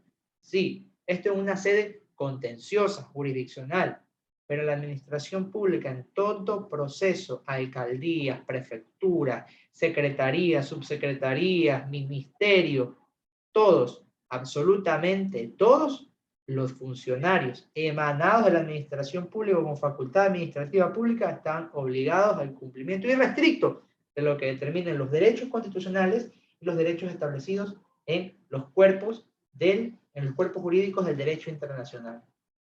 Para mí sería muy bueno que ustedes puedan, pues, en su tiempo disponible de estudio, analizar lo que determina el Pacto de San José de Costa Rica, la Declaración Universal de los Derechos Humanos, el Pacto de los Derechos Civiles y Políticos, el Pacto de los Derechos de los Niños, y sí, eso es para empezar. Son la base del derecho internacional que sirven mucho para que ustedes puedan analizar y profundizar y hacer inclusive un estudio comparativo de normativas tanto internas como externas. Este proceso de diplomacia conlleva algunos módulos y en este módulo nos compete hablar netamente de lo que determina el principio, el control de convencionalidad, que hoy ha sido pues profundizado y analizado dentro inclusive de los antecedentes. Ustedes hoy, esta noche, se van conociendo el esquema constitucional, cómo está comprendida su constitución. Cuando ustedes vayan por donde realizan sus actividades en su vida, dirán, no, el abogado Rojas nos dejó claramente explicado que la Constitución tiene un preámbulo, 444 artículos y 30 disposiciones transitorias. Se clasifica de una manera orgánica y una dogmática. Y tenemos derechos, principios y garantías. Estos derechos, principios y garantías tienen un control que lo hace la Corte, de una manera concreta, concentrada o difusa. Y que el control convencionalidad es el mismo control constitucional, pero que se ejerce en las normas que están en el exterior. Si ustedes se dan cuenta, el derecho internacional y el derecho constitucional tienen mucha similitud. Y en minuto y medio les he resumido lo que hemos podido ampliar y profundizar en estas 2 horas. Chicos, para mí ha sido un gusto, son las 9:57 y si más no recuerdo, la clase es hasta las 10 de la noche. Así que de mi parte ha sido un gusto poder compartir un poco de este tiempo, un poco de nuestros conocimientos, retroalimentar con lo que los he escuchado a ustedes, imaginar que he podido ayudarles a profundizar algo y que estaremos en contacto aquí en adelante. Somos colegas, somos amigos y ha sido un gusto participar con ustedes esta noche. Estos 2 últimos minutos, quien quiera dar unas palabras, quien quiera consultar un tema que no ha sido profundizado, tengo una duda, pues estoy abierto a poder responder lo que ustedes necesiten, estimados chicos. Bueno, mi estimado, pido la palabra con la veña suya. Simplemente agradecerle, realmente ha sido muy beneficioso para mí. La retroalimentación ahorita que estoy estudiando me favoreció bastante, no desconocía lo bastante y sigo desconociendo, y con lo que usted nos dice, me está gustando bastante lo que es la Constitución y voy a seguir. Yo me iba un poco más por COIP, lo que es tránsito, pero veo que esto abarca muchísimo más y me encantó. Muchas gracias a su ponencia y esperemos seguirnos encontrando aquí. Por supuesto, estimado Oscar, qué gustazo y vean, si yo a alguien le puedo recomendar una profesión es ser abogado y luego cuando me pregunta por una especialidad, estudie Derecho Constitucional. Yo soy un constitucionalista de cepa. Gracias, gracias por tu palabra. Yo estoy agradecido.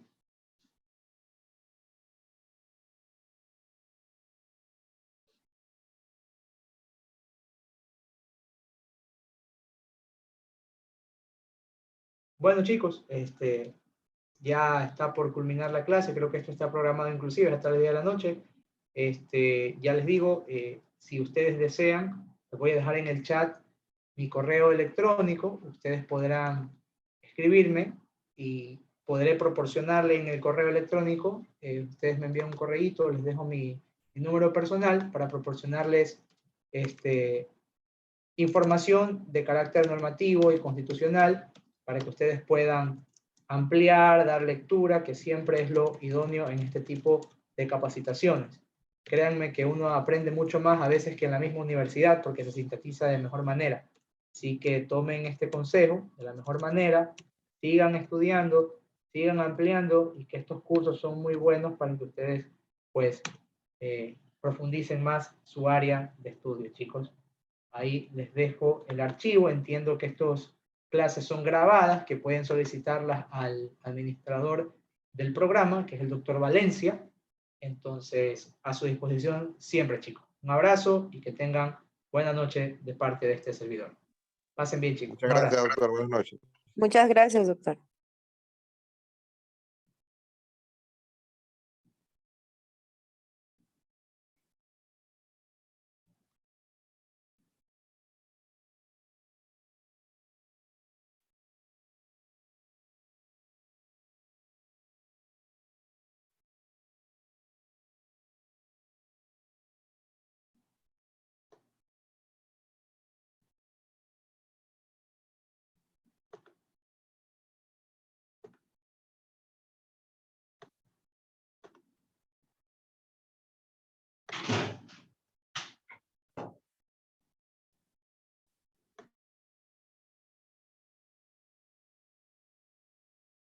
Gracias, doctor. Hasta mañana.